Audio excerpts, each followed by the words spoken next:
നമ്മൾ നോക്കുന്നത് dairy farm instructor എക്സാമിൻ്റെ സിലബസ് ആണ്. അപ്പോൾ ഇതിൻ്റെ ഡീറ്റെയിൽഡ് ആയിട്ടുള്ള വീഡിയോ നമ്മുടെ ചാനലിൽ വൈകുന്നേരം 7:30 അപ്ലോഡ് ചെയ്യുന്നതായിരിക്കും. ഇത് ചെറുതായിട്ടൊന്ന് ചെയ്തു എന്നേ ഉള്ളൂ. അപ്പോൾ നമ്മുടെ സിലബസിനകത്ത് 5 സബ്ജക്ട്സ് ആണ് മെയിനായിട്ട് വരുന്നുള്ളത്. Physics, chemistry, biology, maths, dairy science. ഇതിനകത്ത് ഫിസിക്സ് 20 മാർക്കിനാണ് വരുന്നുള്ളത്. 20 ചാപ്റ്ററിൽ നിന്നായിട്ട് 20 മാർക്കാണ് ഫിസിക്സിനുള്ളത്. +1 +2 ടെക്സ്റ്റ് ബുക്കിൽ നിന്നാണ് എല്ലാം വന്നിട്ടുള്ളത്. പിന്നെ ഉള്ളത് കെമിസ്ട്രിയും 10 ചാപ്റ്ററിൽ നിന്നായിട്ട് 20 മാർക്ക്. പിന്നെ ബയോളജി, സുവോളജി എന്നീ 2 സെക്ഷനായിട്ടാണ് തന്നിട്ടുള്ളത്. ബോട്ടണി 14 ചാപ്റ്ററിൽ നിന്ന് 10 മാർക്ക്, സുവോളജി 17 ചാപ്റ്ററിൽ നിന്ന് 10 മാർക്ക്. പിന്നെ ഉള്ളത് മാത്സ് ആണ്.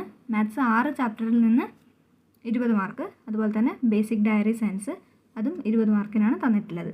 അപ്പോൾ ഫുൾ ലെങ്ത് വീഡിയോ എല്ലാവരും കണ്ടു നോക്കുക.